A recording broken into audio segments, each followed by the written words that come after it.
Mas eu vou explicar um pouco. Ó. Tá vendo que ele tem um arroba component? Ele tem a classe de login component. Ele tem o nosso arroba component. Se a gente chegar lá no nosso app project... Mas eu vou fazer o primeiro exemplo, né, de como renderizar um componente dentro de outro. O primeiro exemplo é, eu posso usar o seletor dele, que é o nosso elemento HTML do componente, que é o app login. Ele sempre define um seletor automaticamente. Então, se eu colocar aqui app login, eu tenho que conseguir acessar isso. Não vai funcionar. Por que que não vai funcionar? E aí você tem o encapsulation, que é o que eu falei antes, que é para lidar com o encapsulamento do componente. Seja ele none, quando você não quer que ele encapsule nada. Seja ele Shadow Doom, por exemplo. O padrão dele é o Emulated, que eu falei que é a melhor opção, deixar padrão Emulated. Falar sobre componentes no Angular. Eu não quero falar só sobre componentes no Angular, da parte da criação. Eu quero abordar algumas características, alguns usos práticos dos componentes, falar sobre questões de performance, sobre várias questões que envolvem componentes, sobre a árvore de componentes. Então, eu acho que a parte é muito fácil falar só sobre como criar um componente, mas dar outras características eu acho que é mais interessante. Primeiro ponto, o que é um componente, né? Quando a gente pensa no componente, eu gosto de imaginar ele como... Pensa em... Se você tem uma casa, talvez os componentes pudessem ser, sei lá, os móveis da casa, o próprio cômodo poderia ser um componente. Então, qualquer coisa que constrói aquela casa, faz parte da casa ali, construindo a casa, é um componente em si.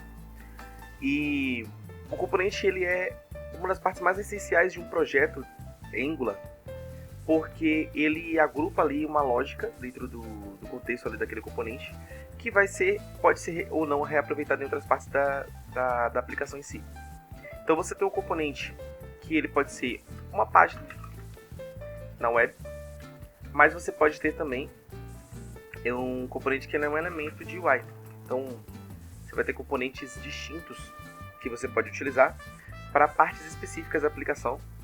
E uma página, falando literalmente uma página mesmo, a página de login é um componente, a página de dashboard é um componente, um elemento de UI como um input, botões, tudo pode ser componentizado para você dividir ali em partes menores e organizar melhor, modularizar melhor a sua aplicação em si. Então o componente ele tem esse objetivo, né? E aí, já aproveitando esse gancho, a gente pode falar dos objetivos, né? Qual o intuito de utilizar componente, né? Algumas características de utilizar componente. Modularidade, porque você consegue organizar o componente, organizar os elementos da página, elementos da sua aplicação em partes menores e reutilizar eles. Então, outra coisa importante para o componente é que você tem um potencial de reutilização muito poderoso. Você tem isolamento de código e CSS, que é o que a gente chama de encapsulamento. É uma forma de você poder proteger aquele código, o estilo daquele código, para que ele não seja afetado, que outros componentes não sejam afetados por aquela estilização ou por aquela lógica. Outra coisa que é interessante sobre componentes é facilidade de manutenção. É muito mais fácil muito mais fácil você fazer alterações posteriores se você componentiza ou se você reutiliza componente. Você vai ter um componente que pode ser utilizado em vários lugares, e se tem um problema naquele componente, você consegue afetar todos eles. Inclusive, se você quiser expandir o componente adicionando novas funcionalidades, você consegue fazer isso. Então, ele tem um potencial muito legal de manutenção. Outra coisa interessante é isolamento, ou facilidade de testes, né? Você consegue testar de forma muito mais prática, porque os componentes eles são totalmente isolados, inclusive com o Angular. Agora trabalhando totalmente com os componentes independentes, que são os componentes standalone, isso ficou muito mais simples, porque agora o componente ele tem um contexto independente, né? Objetivamente só aquele contexto daquele componente, você não precisa se importar com o módulo que tem outros componentes anexados. Então isso só algumas características que o componente tem, de muitas outras, né? Tem muitas outras características que a gente pode falar. Sobre, por exemplo, a gente falou sobre isolamento de código, eu quero fazer uma adendo aqui legal, uma conexão interessante aqui, sobre a parte relacionada aqui ao isolamento de código. A gente pode falar sobre o View Encapsulation. Na web a gente tem um conceito de Shadow DOM, né, que é você poder fazer o encapsulamento de uma parte do código, e quem faz quem se responsabiliza por saber quem está encapsulado ou não é o nosso browser. O browser resolve isso pra gente. E quando a gente pensa na Shadow DOM, a gente imagina que o Angular vai utilizar essas tecnologias novas para poder lidar com o encapsulamento de código também. Então, o Angular ele provê 3 formas de fazer isso. Uma delas é através do Shadow DOM, que eu acabei de falar. A outra é através do modo que o próprio Angular desenvolve a partir da Shadow DOM, que é o modo Emulated. Ele simula a Shadow DOM. E o outro modo é o None. Esses dois casos aqui, eles são muito parecidos, o Shadow DOM e o modo Emulated, porque eles têm o mesmo objetivo, fazem a mesma coisa de forma diferente, mas têm o mesmo objetivo, que é fazer o encapsulamento, o isolamento do código e do estilo.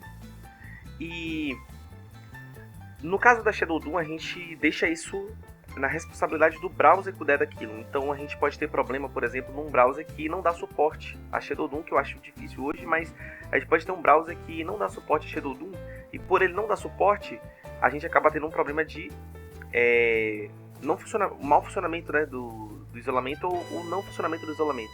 Então o Angular ele fez a própria forma de resolver isso, porque é a forma default, inclusive, de isolamento do Angular do componente, que faz com que isso funcione em qualquer browser, independente, né, de qualquer browser que você estiver utilizando, ele vai funcionar da mesma maneira. E o None, ele é um cara mais com o objetivo contrário desses caras, que é justamente abrir um encapsulamento. O que eu não recomendo que você faça, se você não souber o que estiver fazendo, porque a partir do momento que você abre o encapsulamento, você joga o estilo para o global, e tudo que você fizer daquele componente ali, que seja um estilo global, vai afetar qualquer outro elemento da tela, que mesmo que ele esteja encapsulado. Então ele vira praticamente um estilo global e pode prejudicar o código inteiro. Então é uma coisa que há de se pensar, né, como fazer isso da melhor maneira. Sobre standalone, por exemplo, outra questão que a gente pode abordar aqui também sobre standalone. O que é interessante falar sobre é que antes o Angular era modularizado, o Angular passou a ser standalone, né, com componentes independentes. E o próprio Angular está empurrando você para utilizar dessa forma, porque é muito mais fácil de utilizar, é muito mais fácil de dar manutenção, é muito mais simples de trabalhar dessa maneira. E por padrão agora tudo é standalone. A partir do Angular 19, se não me engano, tudo se tornou standalone. Você não precisa mais passar isso, então todo componente que você cria ele já vai ser standalone. Se você não quiser, você vai ter que passar uma flag lá indicando isso na configuração do componente. Aí para definir um componente, o componente é formado de 3 partes. Ele é formado de HTML, CSS e TypeScript. Como eu já falei antes, todo projeto Angular sempre usa TypeScript por padrão. Não tem como usar JavaScript cru no Angular. Você vai ter que se acostumar com a ideia de que você tem que usar TypeScript por padrão. Então fique ciente que você tem que aprender se você não souber TypeScript. E aqui a gente pode falar que esses caras são o código, ou melhor, a lógica, a parte lógica do front, a parte de estilo do front e o nosso template. Todo componente é formado de 3 partes. Quem conecta essas partes é o TypeScript através de um cara aqui, através de um cara que é o nosso @component. É um decorator que vai na classe do nosso componente, que passa diversas configurações, e algumas delas são o selector, o nosso seletor, é o nome do componente, por exemplo, app button é o nome do componente. A gente pode ter, por exemplo, além do seletor, a gente vai ter o nosso style URL, que é o nosso, para definir qual é o arquivo URL que a gente está utilizando, ou o arquivo de estilo que a gente está utilizando, que é o nosso CSS. Arquivo CSS. A gente vai ter o nosso template URL, que é qual o nosso arquivo HTML. E a gente vai ter, por exemplo, standalone. Se a gente quiser colocar, né, a gente pode definir como false ou true. Esse cara aqui é o que indica, né, qual o tipo de componente que ele é. Tipo de componente.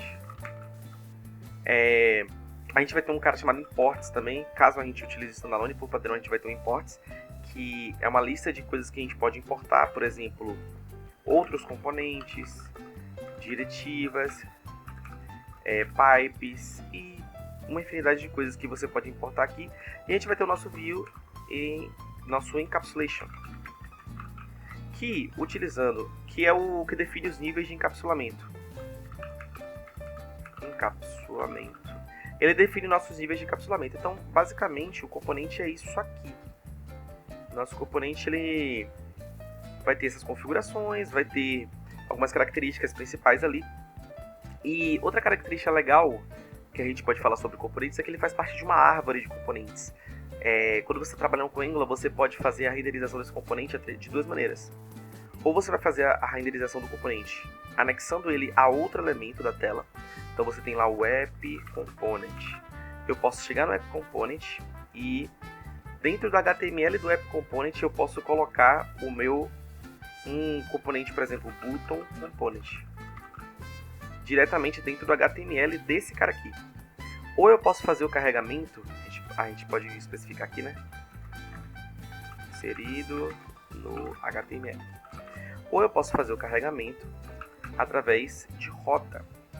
E aí eu posso carregar esse cara através de rota. Então pode ser aqui, por exemplo, um login. É muito comum isso aqui, vai ser carregado através de uma rota. E qual a diferença de fazer dessa forma? Quando você faz o carregamento por rota, você está passando pelo sistema de roteamento do Angular. Quando você insere um elemento diretamente no HTML, você está fazendo a renderização acompanhada, né? Então, por exemplo, o App Component renderiza, os elementos de tela vão ser renderizados após a renderização do App Component. Então, o App Component ele vai renderizar tudo que estiver dentro dele. O login, por exemplo, aqui, como página, ele vai renderizar através do mecanismo de rota do Angular. E através do mecanismo de rota do Angular, a gente pode trabalhar com um cara que é muito legal, que é o Lazy Loading, que define o seguinte: esse Lazy Load, o objetivo dele é fazer o carregamento desse componente sob demanda, né? Ele faz o carregamento desse componente sob demanda. Então, quando ele for fazer o carregamento desse componente, ele vai depender de você entrar numa tela ou não. Por exemplo, se eu entrar na tela de login, eu quero que ele carregue o componente para mim. Mas eu não quero que ele carregue, por exemplo, outra tela para mim que está sendo carregada via rota, caso eu não esteja nessa tela. Então pensa que isso vai, pensando numa árvore de componentes, isso corta uma parte muito grande da árvore que não vai ser exibida para você, não vai ser carregada em todo o início de módulo ali, junto com todos os componentes daquela árvore ali. Ele carrega só um pedaço, um ramo daquela árvore com os componentes que vierem sequencialmente através daquele ramo, e não todos os caminhos. Então são essas algumas características dos componentes no Angular. E a gente pode falar agora, a gente pode mostrar na prática o funcionamento disso. Eu vou fazer agora alguns exemplos de componentização para você entender como isso funciona na prática. Agora, colocando isso em prática, a gente vai chegar nesse seguinte ponto: como é que você cria um componente no Angular? Que eu falei que é a parte mais simples, né? Chamo CLI. O que eu fiz aqui foi basicamente entrar no terminal integrado para poder abrir essa pasta no terminal. Chamo CLI. Uso a seguinte chamada, né? Que é o generate component. E digo qual é o nome do componente que eu quero criar. Vou colocar aqui uma página de login. Mas eu posso encurtar esse processo chamando apenas GC, que é Generate Component, apenas as suas iniciais. Então aqui vai criar um componente com a parte de login para mim. Não vou falar sobre rota nesse projeto aqui, ainda não, mas eu vou explicar um pouco. Ó. Tá vendo que ele tem uma arroba component, ele tem a classe de login component, ele tem o nosso arroba component. Se a gente chegar lá no nosso app project, ele não vai ter nada, porque se você olhar o app não tem nada. E eu já expliquei antes que o app ele é carregado como? Através do nosso Bootstrap Application, que é o nosso main.ts. Ele define o carregamento do primeiro componente, que é o nosso app component, que é carregado no nosso index.html. Então ele é inserido dentro desse contexto aqui do body. E o que é legal aqui do componente que a gente criou? A gente vai fazer a inserção desse componente dentro do contexto do nosso app. Para que o nosso app possa receber nosso componente para exibir na tela, como eu falei, ele poderia ser carregado através da rota. Isso vai ser um passo que a gente vai falar mais para frente. Mas eu vou fazer o primeiro exemplo, né, de como renderizar um componente dentro de outro. O primeiro exemplo é, eu posso usar o seletor dele, que é o nosso elemento HTML do componente, que é o app login. ele sempre define um seletor automaticamente. Então, se eu colocar aqui app login, eu tenho que conseguir acessar isso. Não vai funcionar. Por que não vai funcionar? Porque você, como eu expliquei, lá no app component você tem um imports. Então você precisa importar esse componente para utilizar. Se fosse um módulo, seria a mesma coisa. A diferença é que no módulo você também teria que exportar o componente no módulo que criou ele. Então aqui eu vou colocar o meu login component. E aí agora ele já consegue utilizar aqui. Se eu dar uma olhada lá, ele deveria estar simplesmente fazendo um reload para mim. Só que eu vou fechar aqui, eu vou abrir de novo. Eu acho que fica mais fácil de exemplificar. Aqui, ó. Vou colocar aqui, ó. E aí, ele vai mostrar pra gente o login works aqui. Aí, beleza, coloquei o app login, que é o nosso componente aqui na tela, já aparece para você visualizar. Falei aqui, ó, esse aqui é o template URL que eu estou utilizando, ele consegue saber, aqui na verdade, ele consegue saber aqui qual é o template que está anexado ao HTML a ele. Ele consegue saber o estilo, eu consigo usar mais de um estilo, por exemplo, se eu usar o template URLs. Então eu consigo usar mais de uma página de estilo, é uma possibilidade também. Eu consigo usar o estilo inline, se eu usar só template. Então eu poderia colocar diretamente aqui, se for algo muito curto, você não precisa fazer todo meu componente, né? Meu componente de login. Você não precisaria fazer ter um elemento HTML, um arquivo HTML para isso, se você vai fazer um componente que tem um HTML que é ínfimo, sabe? Então, você só fazendo o template inline já resolve. Eu vou voltar aqui para o estado anterior para a gente continuar nossos exemplos. Outro cara que eu falei lá também é o standalone, a gente pode passar aqui false para ele para indicar que ele não é standalone, mas aí agora ele depende de estar dentro do contexto de um módulo. Eu não vou falar sobre módulo nesse caso aqui, né? Não vou explicar isso para você, porque a gente está falando sobre o Angular a partir do 19.